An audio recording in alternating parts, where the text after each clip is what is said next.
Chả ngon quá.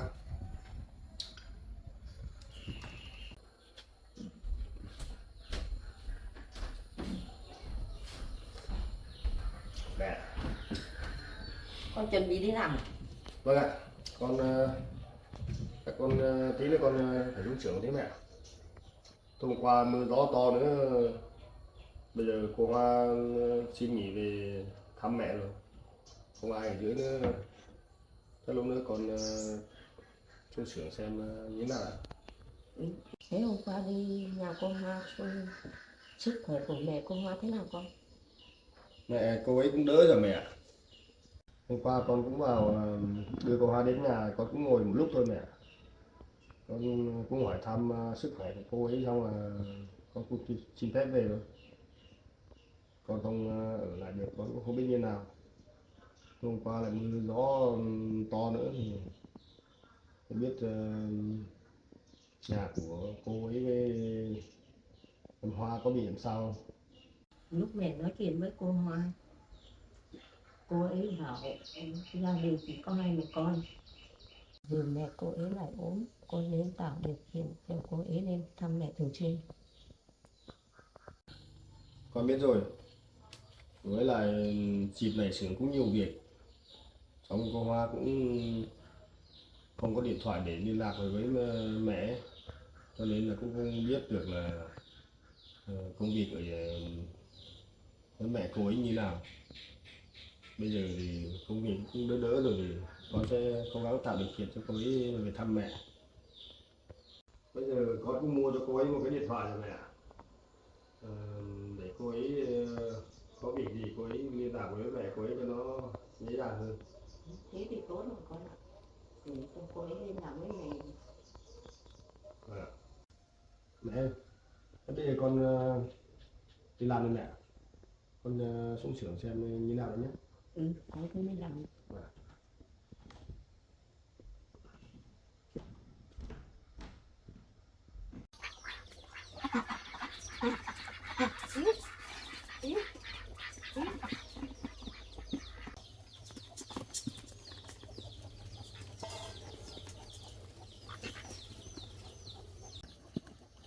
Con đi con con không thì vào ăn, hôm nay là vào ăn rồi, chắc là hôm qua cũng mình làm.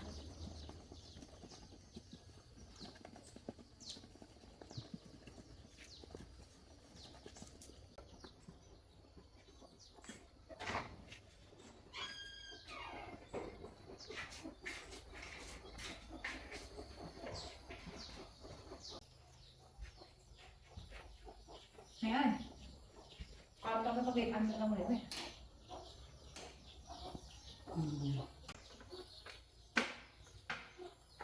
Con vì hôm qua con chăn không chịu vào ăn đấy mẹ. Hôm nay con chăn nó vào ăn rồi đấy mẹ. Thế à? Các hôm qua thì con lạ đấy mà không ăn. Dạ vâng.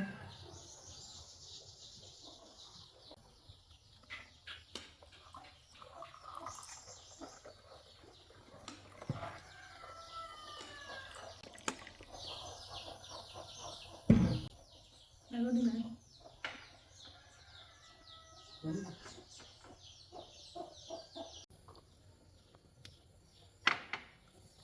Mà mẹ ơi, tối qua con cũng nói mẹ, cái điện thoại anh Kiên chủ xưởng mới mua cho con để con liên lạc với mẹ. Mà giờ bị anh Huấn lấy đi rồi. Không biết là con nên báo cho anh ấy, cho anh Kiên này, cho anh ấy biết không mẹ nhỉ? Chuyện với mẹ và cả đêm mẹ suy nghĩ mẹ không ngủ được, không biết làm cách nào được, có nên báo công an hay không? Mẹ, con cũng đã cho anh ấy rất nhiều cơ hội. Con nghĩ là anh ấy sẽ sửa sai được. Bao nhiêu lần con đi làm gửi tiền về cho anh ấy mà anh ấy không trả nợ. Mà giờ đến cái điện thoại anh chủ xưởng mua cho con thôi mà anh ấy không cướp đi. Thực sự là con không biết phải làm thế nào nữa. Giờ hai mẹ con mình không biết làm cách nào đi báo chính quyền để họ can thiệp, chứ không càng ngày nó càng lớn tới thế này, con càng khổ tôi rồi. Mẹ, con cũng suy nghĩ rất nhiều, nhưng mà thực sự con không còn cách nào khác. Có khi con với anh Huấn phải dừng lại đây thôi mẹ. con dừng lại và sẽ quyết định ly hôn mẹ. Đấy là quyết định của con, mẹ vẫn nghe theo con. Mẹ, có lẽ đấy cũng là cách tốt nhất để con và anh Huấn giải thoát cho nhau. Trước đây con nghĩ nếu mà con và anh Huấn bỏ nhau ấy thì lại sợ mẹ mang tiếng là không biết đường dạy con cái. Nhưng bây giờ anh ấy hành hạ con này, thực sự con không còn lựa chọn nào nữa mẹ. Mẹ biết là con rất khó xử, nhưng mà vì hạnh phúc của con nên dứt khoát một lần. Vâng mẹ, con cảm ơn mẹ. Mẹ lúc nào cũng luôn hiểu và thông cảm cho con mẹ.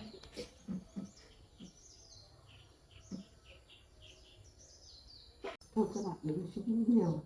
Nếu có gì không nhắn thì hai mẹ con mình đi lên chính quyền để họ báo cáo họ để họ giải quyết.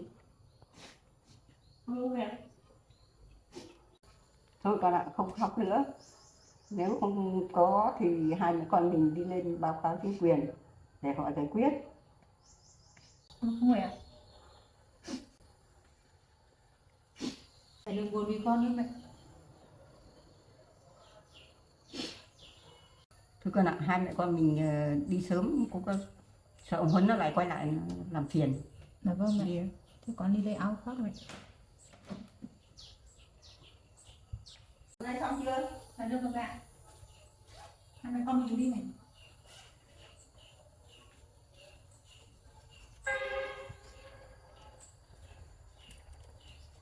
Con khoác của mẹ.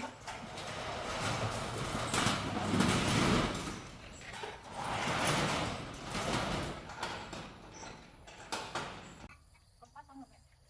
Nhà con đi.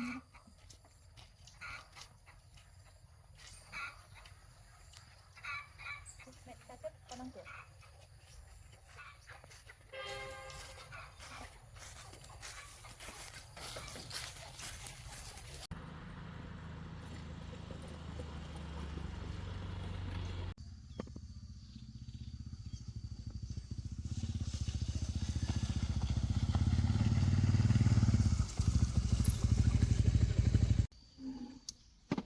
Quả vừa gió to quá, cái máy em có bị ướt không?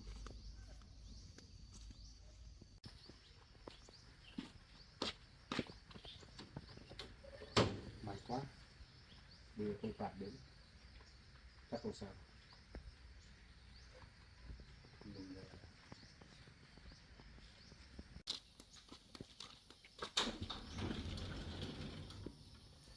mệt quá, cháu ngủ khỏi cũng ướt.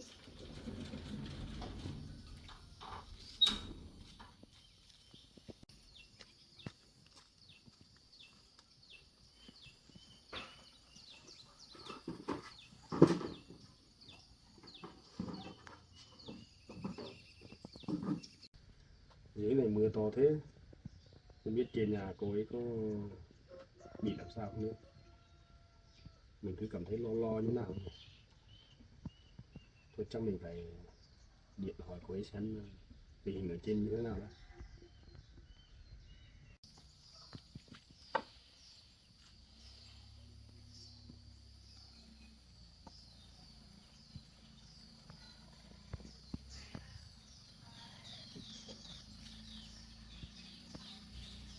Tạm thời không liên lạc được.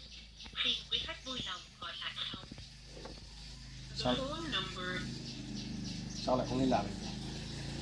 Chắc không có chuyện gì xảy ra với cô ấy chứ. Mình gọi cô ấy thì không liên lạc được. Sao mình cứ thấy lo lo nhỉ? Chưa bao giờ mình thấy lo như lúc này. Hay là lúc nữa mình phóng lên nhà cô ấy xem như nào. Chờ một lúc nữa mình gọi lại cho cô ấy xem. Nếu mà không liên lạc được chắc mình phải lên nhà cô ấy gặp cô ấy xem như nào. Biết đâu là có chuyện gì xảy ra với hai mẹ con cô ấy. Bây giờ mình gọi lại cho cô ấy xem như nào nữa.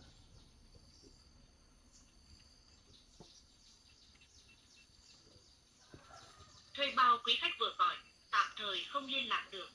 Xin quý khách vui vẫn không liên lạc được mà. Điện thoại thì mới mua nhé. Thôi chắc mình phải lên nhà của ấy xem như nào đã.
Nhà cô ấy đâu hết rồi gì?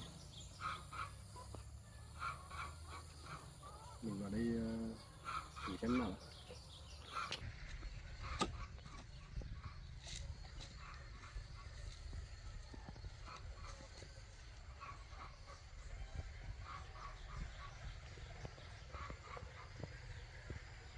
Không biết cô ấy và mẹ cô ấy đâu nữa.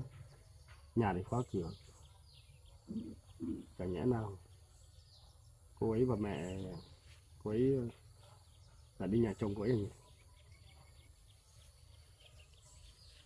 Bây giờ mình không biết liên lạc thế nào được với cô ấy nữa. Thôi chắc là những cứ về nhà đã để xem chiều như thế nào.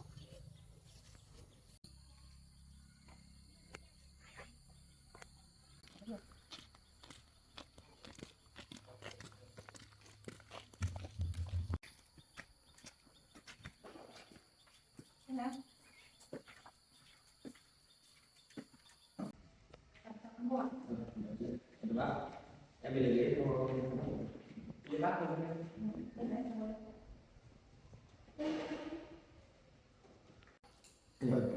Con chào bác, chào chị. Bác với chị có chuyện gì không ạ? Dạ vâng, thưa cán bộ là hôm qua lúc trên đường đi mua thức ăn ấy thì đang đi thì bị chồng chặn đường lấy điện thoại và cả tiền nữa.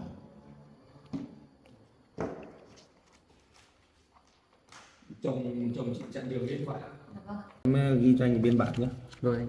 Chồng chị là hiện tại là bây giờ đi đâu rồi chị có nắm rõ thông tin không? Dạ vâng, hiện tại là chồng em ở nhà. À, chồng ở nhà. Thế điện thoại của chị đắt tiền không chị? Vâng, điện thoại đấy anh chủ sở mua cho là 9 triệu ạ. Thế là để mà nói thì vợ chồng, nhưng mà nếu mà chặn đường lấy này là đi cướp tài sản của chị ạ. Dạ vâng ạ. Thế hiện tại bây giờ chị có biết là chồng chị đang ở đâu không? Thì mấy hôm nay thì cũng về ở với mẹ nên chắc là anh ấy ở nhà thôi. Em ghi anh cái biên bản nhé. Vâng. Em cái Chồng chị tên là gì? Họ có tên? Chồng tên là Huấn ạ. Họ tên đầy đủ. Chồng tên là Phạm Văn Huấn ạ. Sinh năm? Anh ấy sinh năm 1980 ạ. Quê quán là tại đây luôn hả chị? Dạ vâng ạ. Tại đây luôn. Chị có biết rằng là chồng chị là cướp điện thoại chị đi để sử dụng vào mục đích gì không chị? Anh ấy có chơi bời lô đề cờ bạc gì không? Dạ, trước đây thì anh ấy cũng hay đi chơi lô đề nên là bị nợ nần nhiều. Anh cũng kể mấy lần là vì họ về đến nhà để đòi tiền nợ ấy. Thế à? Dạ vâng. Sao đen đến đòi chị hay là Cái chủ nợ mà anh ấy nợ. thế là không phải vay ngân hàng đâu, là sao đen đúng không? Vâng, không phải vay ngân hàng đâu. Vậy các anh làm thế nào giải quyết đây? Tiền em nó đi làm về nó là dùng mua được điện thoại thì dùng, mà lại hôm là đi mua thức ăn về anh, nhưng mà đi đường là bị chồng cướp điện thoại rồi tiền. mong các anh giúp đỡ cho con. Rồi mà. Trong vấn đề này bà yên tâm, cái trách nhiệm của con, nhưng mà bây giờ làm thế nào để cho con gặp được chồng của chị nhỉ? Chị chồng rất là buồn lắm, không khi là biết là chị gặp anh không. đây bây giờ chị Hoa nói chị này nhé, cái cướp điện thoại ấy, thì xử lý theo góc độ mà pháp luật đấy bên em có thể xử lý được, nhưng mà đã là vợ chồng với nhau thì em nghĩ là mình nên xử lý góc độ tình cảm luôn. Có thể là chị hay là chiều em đi nào đưa anh lên đây rồi mình nhắc nhở ở góc độ tình cảm để anh ấy răn đe xử lý nhẹ nhàng với là biên bản rồi cảnh cáo rồi, chứ bây giờ vợ chồng với nhau thì mình xử lý căng thì anh thấy nó cũng không hay lắm. Thôi thì để em xuống, em theo chị xuống. Điều như này chị Hoa, cái vấn đề này là do chị thôi. Chị muốn là xử lý theo góc độ tình cảm hay là xử lý pháp luật, bởi vì chiếc điện thoại này đắt tiền thì cũng đủ để mà khởi tố đấy chị ạ. Dạ, thưa cán bộ thì cũng như cán bộ nói thì nói chung là vợ chồng cũng có tình cảm với nhau, nhưng mà nếu mà anh ấy mà lên đây ấy, thì mà anh không chịu thừa nhận cái hành vi sai trái của anh ấy thì cũng chắc là cũng sẽ ly hôn thôi. Vâng, cái vấn đề đấy chị cứ gọi anh lên đây thì để em nói chuyện xem như nào. Thì không có mặt anh ấy đây thì cũng khó giải quyết lắm chị. Dạ vâng.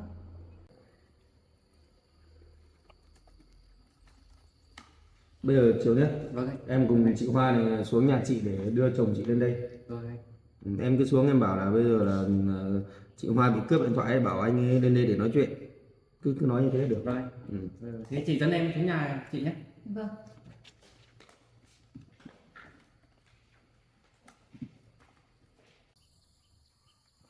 Chị ra cái đợi em để em lấy xe. Dạ vâng.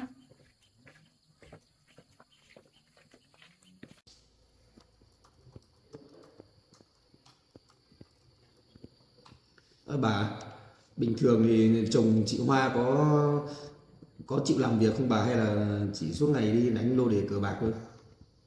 Thấy Hoa nó về nó cũng kể chồng lô đề cờ bạc, tiền nợ nhiều, tiền nong nợ nhiều, thì sinh ra bạo lực gia đình, Thế là cũng bà thì ở xa. Vâng. Thế ngoài lô đề cờ bạc chồng chị còn bạo lực gia đình, còn đánh là chị hả bà? Hay không? Vấn đề này căng đấy bà nhỉ. Đấy. Bạo lực gia đình là không được rồi. Thế đến đây nhờ các anh giải quyết. Vâng, bà yên tâm, cái này tí nữa bọn con sẽ xử lý giúp bà. Trước bà bảo con gái là từ từ thì chồng nó thay đổi tính nết, nhưng mà bây giờ nó càng ngày càng quá ra, cướp cả điện thoại lẫn tiền, cho nên là gia đình ấy phải lên đây nhờ các anh giải quyết. Vâng, đấy bà yên tâm, tí nữa anh lên đây thì bọn con sẽ có những biện pháp để răn đe để giáo dục nhé. Cái này bà không phải lo đâu, bà này bà cứ động viên chị Hoa cố gắng với vợ chồng anh như thế rồi thì từ bảo anh, nếu mà tí nữa mà không bảo được thì để bọn con xử lý đâu. Đấy bà yên tâm. Sắp đến nhà chị ơi, nhà chị nhờ. Nhưng mà em ơi,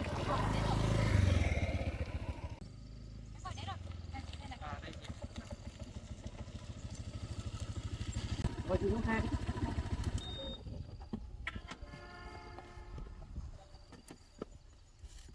Chị dẫn em về nhà.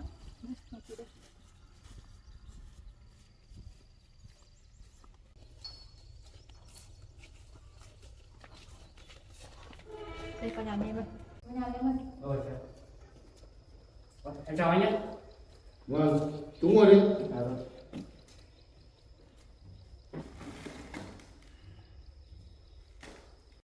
Anh lên đây có việc gì đấy? Theo lời kể của chị Hoa ấy, thì là hôm qua em có cướp điện thoại với tiền của chị Hoa. Nên nay tôi xuống xác minh xem có phải thế không anh? Tôi có phải cướp đâu. Tôi lấy đàng hoàng mà. Đấy anh bảo là anh lấy đàng hoàng, anh bảo hỏi han em câu nào đâu. Em còn một ít tiền để đi mua thức ăn cho mẹ thôi mà anh cũng cướp đấy. Còn gần đây cả điện thoại của anh cướp. Thế cô cướp là được cái gì? Để làm rõ sự việc ấy thì thôi, tôi mời anh lên cơ quan làm việc với chúng tôi.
ở trong này.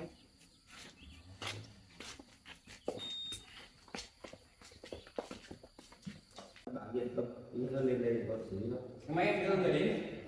Đấy, em đến đi ghế cho anh. Chào anh cô nhé. Chào anh.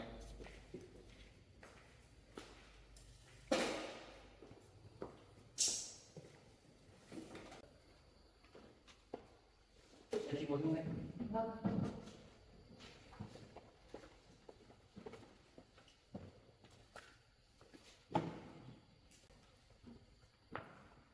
Chào anh nhé.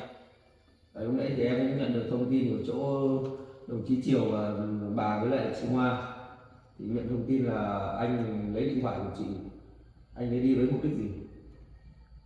Báo cáo với anh là bảo cô ấy bảo đi làm nhưng mà không thấy đưa tiền cho tôi về trả nợ. Cái thứ nhất, cái thứ hai nữa là điện thoại thì tôi lấy đi cắm để trả nợ cho anh em làm nhà này. Em lại thấy chị Hoa báo rằng là anh cướp, mà có phải là anh xin phép chị ấy lấy điện thoại đi để cắm để trang trải nợ nần đâu? Cái đấy là báo cáo với cán bộ, cái đấy là việc vợ chồng tôi thôi. Anh có biết rằng là cái hành vi của anh là đến là cướp đúng không? Chiếc điện thoại đấy em cũng hỏi qua, giá trị khoảng 9 triệu đồng là có thể xử lý hình sự anh rồi. Anh phải hiểu thế. Vấn đề gia đình của anh thì bên em không liên quan, nhưng mà hôm nay chị Hoa với bà đến đây thì trình báo vậy thì bắt buộc bên em phải xử lý. Báo cáo với cán bộ là cái đấy là việc gia đình. Thứ nhất, thứ hai nữa là cái đấy là tôi không phải cướp đâu. Tôi bảo là cô ấy đưa tiền mới đi làm đưa tiền cho tôi trả nợ, chả thấy cô đưa. Chị Hoa cho em hỏi một chút nhé. Dạ vâng ạ. Bình thường thì anh có hộ chị đi làm không? Công việc gia đình hàng ngày ấy. Dạ không thưa cán bộ là anh không ạ. Toàn ở nhà, lúc thì đi rượu chè ở chỗ nào đấy, không nào về ở đâu là rủ nhau lên lô đề thôi, chứ không chịu hộ làm. Chiếc điện thoại là chị là không cho anh ấy đâu đúng không? Dạ vâng ạ. Anh ấy giật lấy đúng không? Dạ vâng ạ. Điện thoại đấy là anh chủ xưởng ứng tiền ra trước để mua cho thôi ạ. Để có thể liên lạc với mẹ theo dễ làm thôi ạ. Thế cô coi như cô không coi tôi là chồng cô nữa à? Một tí nhỏ mọn này cô không trình báo lên cơ quan pháp luật thế này. Chị dưới trật tự tí. Nên mà chú anh chị cãi nhau nhé. Cái này là anh cướp chắn điện thoại của con tôi, chứ anh có biết mồ hôi của nó đi làm về không? Con nói với mẹ này, con lấy của cô ấy, con lấy đàng hoàng chứ. Anh lấy đàng hoàng mà anh có được sự cho phép của em đâu. Đằng này anh giật lấy lúc lấy ở trong túi quần của em mà. Lúc đấy cô bảo là không có tiền, lúc nào đi làm nhưng không có tiền thì làm sao được. Tôi ở nhà tôi bao nhiêu người về đòi nợ tôi, cô có biết không? Thì bao nhiêu lần anh gửi tiền về cho anh có trả nợ đâu. Cái này tôi không biết, miễn sao là cô là được vợ tôi, cô phải đi làm này là có tiền để cho tôi trả nợ. Anh Huấn trong sau khi anh lấy điện thoại xong thì anh đã đi bán ở đâu? Bán được bao nhiêu tiền? Tôi có bán đâu, tôi đi cầm cơ mà. Anh cãi nhà này.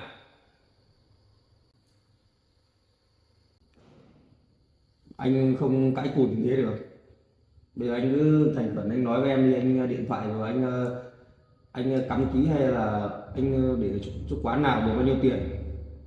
Tôi có bán đâu, tôi đi cắm mà. Thế anh cắm ở đâu? Cắm được bao nhiêu tiền? Cái đấy là quyền của tôi, các anh không được hỏi. Anh cướp điện thoại của chị đi mà anh nói thế à? Anh có muốn chúng tôi vô cổ anh lại không? Cái đấy thì do các cán bộ thôi. Tôi lấy điện thoại của vợ tôi thôi. Để xử lý nào được nhanh. Em ghi hết ở biên bản này để anh xử lý đâu. Em nói với anh Huấn này nhé. Em cũng nhờ chỗ Triều với lại chị Hoa đi đón anh đến đây ấy, để nói cho anh biết đấy, hành vi của anh là hành vi cướp rồi. Nhưng mà bên em thì lúc đấy chị Hoa cũng bảo là góc độ gia đình thì tình nghĩa vợ chồng với nhau, thì bên em cũng bảo là bây giờ là xử lý góc độ tình cảm, nhắc nhở thôi. Chứ còn bây giờ anh muốn xử lý theo pháp luật thì bên em xử lý pháp luật để cho anh. Đấy tùy anh đấy, em chỉ nói thế thôi.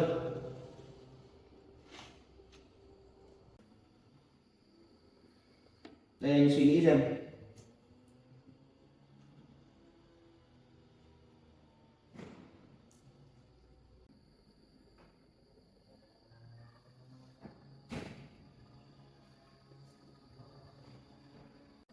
Thưa cán bộ, cái điện thoại thì tôi đã chót lấy đi bán trả nợ cho chủ nợ rồi.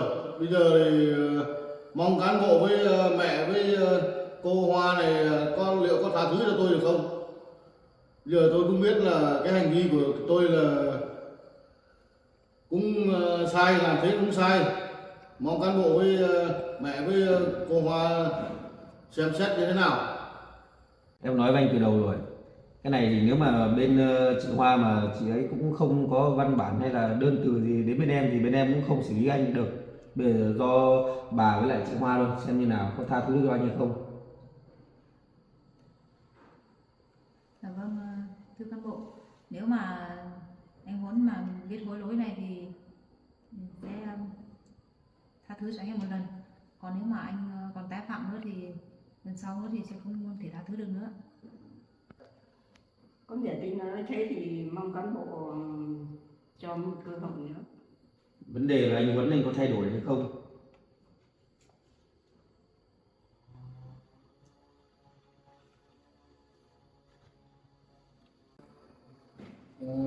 Báo cáo với cán bộ này, có mẹ với Hoa đã nói thế thì mong cán bộ với mẹ với Hoa là cho anh thêm một cơ hội nữa. Từ giờ lần sau nữa là anh không làm như thế nữa, anh sẽ không tái phạm nữa. Anh nói được anh làm được đấy nhá. Giờ anh nhận ra lỗi của anh ấy, thì giờ chúng tôi cũng lập biên bản nhắc nhở anh đây rồi, thì giờ anh ký tên vào đấy để lần sau nó tái phạm. Anh đọc rõ rồi ký vào. Cái biên bản này là căn cứ để sau này ví dụ anh vi phạm là nhìn vào đấy là bọn em xử lý nhé. Anh đã ký vào thì anh phải thực hiện đấy. Vâng, tôi biết rồi.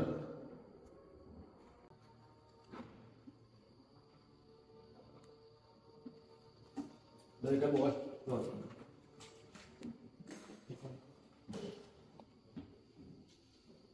Chị Hoa chị cũng ký được vào đây nhé. Đấy thì là lần sau là anh còn vi phạm nữa thì đấy đây là cũng là căn cứ để sau này mình xử lý anh ấy. Đấy, chị ký vào đây.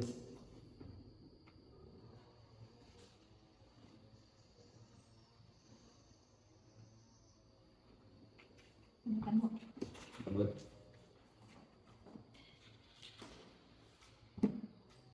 Giờ cái biên bản này ấy, chúng tôi sẽ làm cái căn cứ để lần sau nếu anh còn tái phạm thì chúng tôi sẽ dựa theo mà xử lý anh. Vâng, thưa cán bộ, tôi biết rồi. Anh Huấn anh có thể về vào đấy. Nhưng mà anh nhớ thực hiện những gì mình đã làm nhé. Đã ký vào đây nhé. Vâng, thưa cán bộ. Bác Lần sau cán bộ tôi về nhá. Rồi.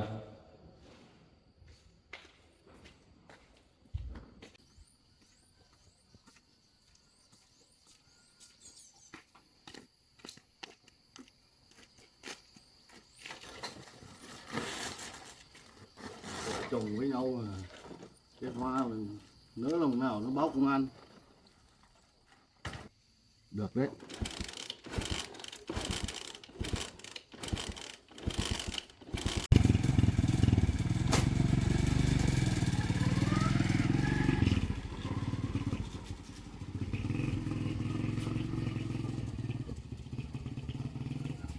Rồi chị Hoa, Vâng. chỗ anh Huấn ấy thì lúc nãy bên em cũng nhắc nhở rồi, chị cũng nhìn thấy rồi.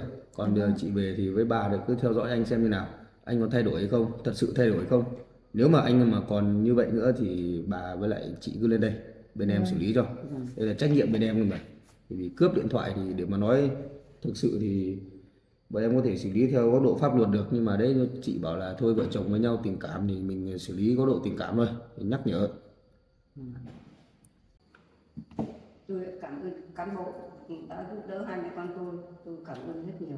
Vâng bà yên tâm đến trách nhiệm của con mà. Vâng, xin phép các hộ là hai mẹ con về. Vâng, bà đây cái biên bản của anh rồi. Các hộ về nhé. cho em đưa chị bà ra cửa đi. Rồi. Ok, em cũng đi kiểm tra để tìm hiểu viết trường học luôn nhé. Vâng, hôm em cũng đi luôn. Giờ này học sinh người ta tan làm tan học rồi.